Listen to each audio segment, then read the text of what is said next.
Isa rin ba kayo sa nagtataka o nag-iisip kung ano nga ba ang nangyari kay Goku after nga nitong matalo si Frieza sa planetang Namek? Paano nga ba siya nakasurvive? Sino nga ba ang tumulong sa kanya? Ito nga ang pag-uusapan natin ngayon. Hello guys, Ugok Anime PH nga pala, ngayon nga ay pag-uusapan natin ang naging buhay ni Goku after nga nitong matalo si Frieza sa planetang Namek. Sa Dragon Ball Z kasi ay sinabi nga lang ang nangyari kay Goku at hindi ito mismong inilarawan ni Goku o ipinakita, kaya ngayon ay ating pag-uusapan ito. Pero bago nga tayo magsimula ay kung bago pa nga lang kayo sa akin channel ay malaya naman kayong i-like ang ating video. Para lagi kayong maging updated sa mga ganitong klase ng content. Maraming salamat guys! Ngayon nga ay simulan na natin ang Dragon Ball Yardrat Part 1, Goku's Lost Ark on Yardrat. Nagsimula nga ang unang panel sa scene kung saan ay ating makikita dito si Goku na kasalukuyan ng nagpapalabas ng sobrang lakas na gamit ang Super Saiyan transformation nito. At talagang naiinis na nga siya sa mga nangyayari, matagumpay nga niyang natalo si Frieza pero ang tanong ngayon ay paano nga ba siya makakaalis sa planeta na malapit ng masira. Iniisip nga dito ni Goku ang mga mahal niya sa buhay na si Chi-Chi, Gohan at ang mga kaibigan niya sa planetang Earth. Sinabi nga dito ni Goku na pasensya na nga daw dahil hindi nga daw siya makakapagpaalam ng maayos sa mga ito. Huli na nga daw ang lahat, hindi na nga daw siya makakaalis sa lugar na ito at parang dito na nga din daw siya mamamatay. Ngunit sa point na ito ay may napansin nga si Goku na kakaiba, nakakita nga ito ng isang space capsule na katulad ng spaceship ni Vegeta.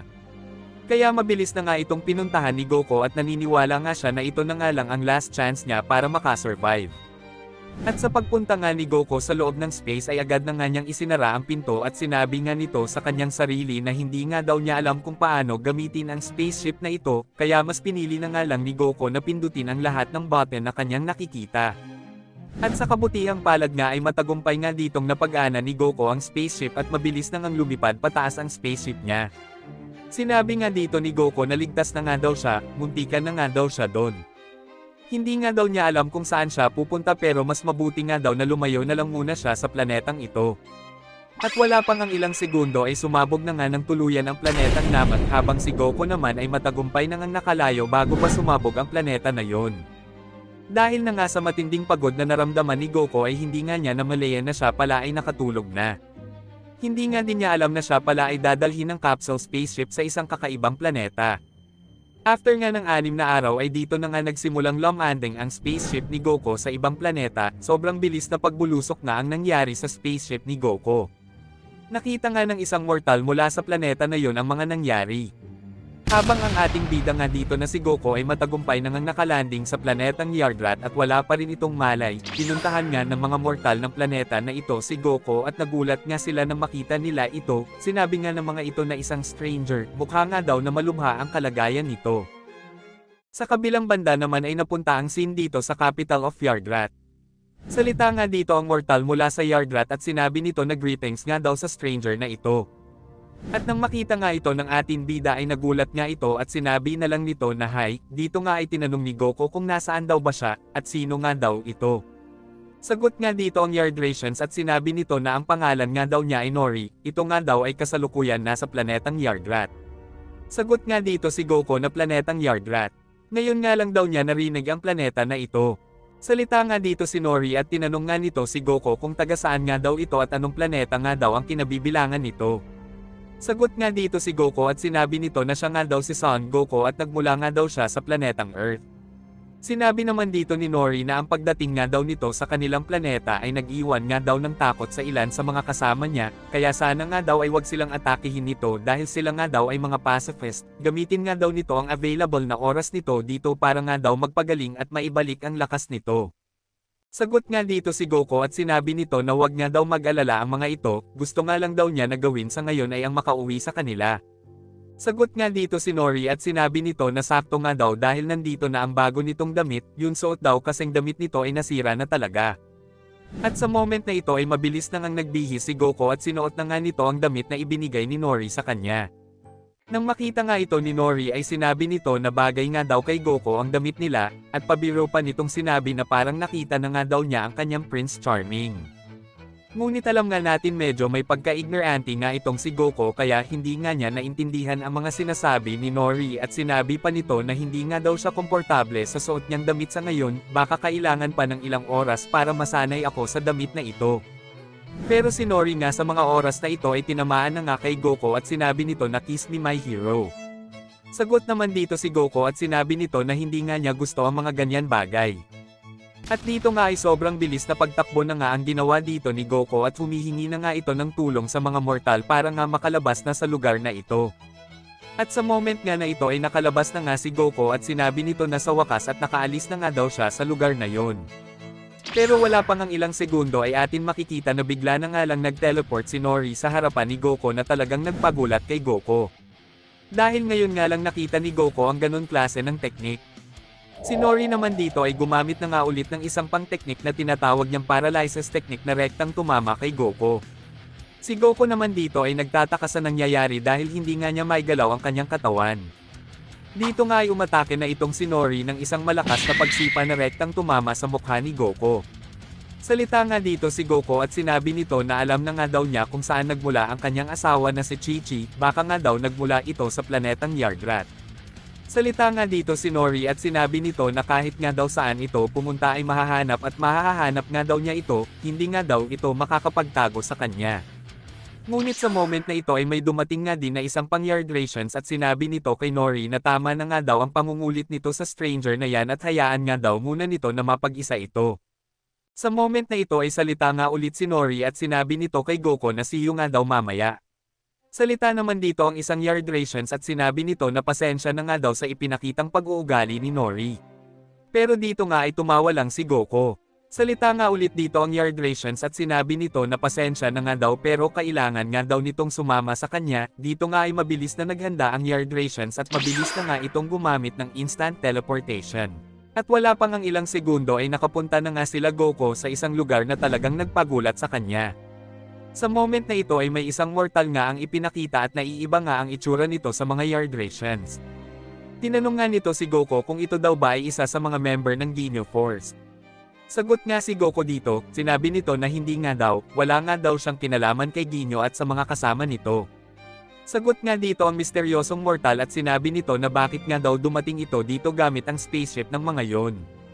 Sinabi naman dito ni Goko na ang spaceship nga daw na yan ay mula talaga sa Ginyu Force, pumunta sila sa planetang Namek gamit ang spaceship na yan, tinalo ko silang lahat bago pa sila tapusin ng isa sa mga kasamahan ko. Dahil nga sa mga sinabi ni Goko ay nagulat nga dito ang misteryosong mortal, sinabi nito na ano? Ang Ginyu Force ay tinalo mo. Sino ka ba talaga? Sagot nga dito si Goko at sinabi nito na syempre, ako nga pala si Son Goku, isa akong Saiyan na nagmula sa planetang Earth.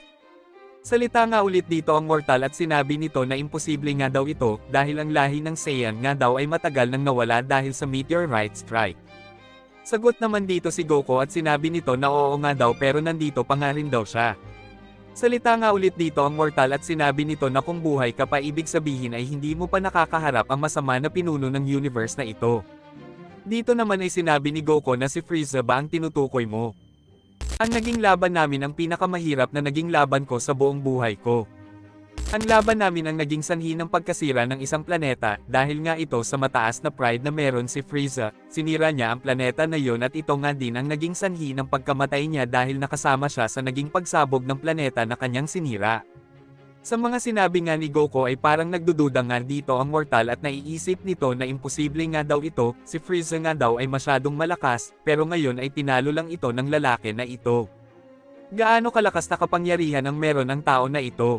Dito nga ay salita nga ulit ang mortal at sinabi nito na siya nga ay masaya dahil tinalo nga daw ni Goko ang isa sa mga banta para sa kanila, ang pangalan nga daw niya ay Soba, siya nga daw ay nagmula sa Yardrat's cousin planet.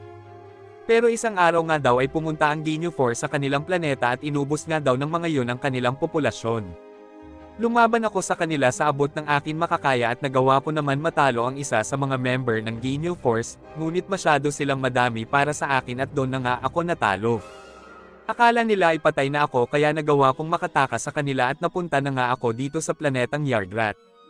Naiwasan ng Yardrat ang masamang maaring mangyari sa kanila dahil nag-offer ang Yardratians ng isang service kung saan ay sila na nga ang bawalang mag-ayos at mag-maintenance ng mga spaceship nito.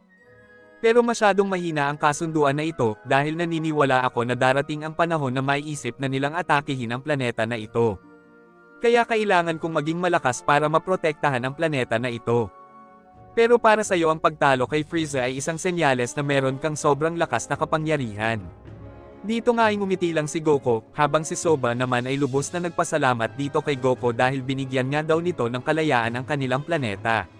Ngunit si Goku nga dito ay nagsalita at sinabi nito na may itatanong nga lang daw siya, pwede daw ba siyang turuan nito ng teleportation technique? Yung technique na ginagamit ng mga mortal dito. Sagot nga dito si Soba at sinabi nito na pasensya na nga daw, pero hindi nga daw niya alam ang technique na yan. Ayon sa tradisyon ng Yardrat ang maari nga lang magturo nito ay ang Yardratians na bihasa na sa technique na ito. Ngunit ang mortal na yon ay nagsimula ng magtago simula nang makipagkasundo ako sa pamilya ng Frieza. Pwede ka namang mamalagi dito at hanapin ang Yardratians na ito. Sa moment na ito ay agad nang nagpasalamat si Goku kay Soba at nagsimula na nga itong umalis para nga hanapin ang sinasabi ni Soba na isang Yardratians na may kakayahan na magturo sa kanya ng teleportation technique. Lumipas na nga ang ilang oras, hindi pa nga rin ito makita ni Goku. Kaya mas pinili na nga muna ni Goku na magpahinga sa isang lugar. Nakakita na nga siya dito ng isang maayos na lugar at agad na nga siya ditong bumaba. Balak nga dito ni Goku na mag-stretching muna ng kanyang katawan. Habang sa kabilang banda naman ay napunta nga ang scene dito sa isang malaking spaceship na pag-aari nga ni King Cold. At may bigla na nga lang dumating na isang mortal sa harapan nito. Salita nga dito si King Cold at sinabi nito na sino nga daw ito para i-approach siya ng ganyan. Tingin daw ba nito na makakatakas ito sa kanya ng buhay? Sa moment na ito ay ipinakita na nga ang mortal na ito at ito nga yon kasama kanina ni Soba at Goku na isang Yardrat police. Salita nga dito si King Cold at sinabi nito na sino nga daw ito para istorbohin siya. Pero salita nga dito ang Yardratians at sinabi nito na pasensya na nga daw sa mga nagawa niya, may importanteng bagay nga lang daw siya na kailangan sabihin dito. Sagot nga dito si King Cold at sinabi nito na sige nakikinig ako, dapat ang impormasyon na sasabihin mo ay mas mahalaga pa sa buhay mo. Dito nga ay nagsalita na itong Yardratians at sinabi nito na noong mga nakaraan araw nga daw ay may isang stranger nga daw ang aksidente na nakapunta sa kanilang planeta. At dumating nga ito gamit ang spaceship ng isa sa mga Ginyu Force. Ipinakilala niya ang kanyang sarili bilang isang Saiyan at sinasabi nito na tinalo nga daw niya ang lahat ng member ng Ginyu Force. Sagot nga dito si King Cold at sinabi nito na ang Ginyu Force nga daw ngayon ay nakafocus sa training nila at wala nga daw oras ang mga yon para sa mga ganitong klase ng drama. Salita pa nga dito ang Yardratians at sinabi nito na sinabi pa nga daw ng Saiyan na yun na matagumpay nga daw niyang natalo itong si Lord Frieza. Dahil nga sa sinabi ng mortal na ito ay talagang kinagulat nga ito ni King Cold at sinabi nito na tinalo ng mahina na Saiyan na yun si Frieza. Imposible ito.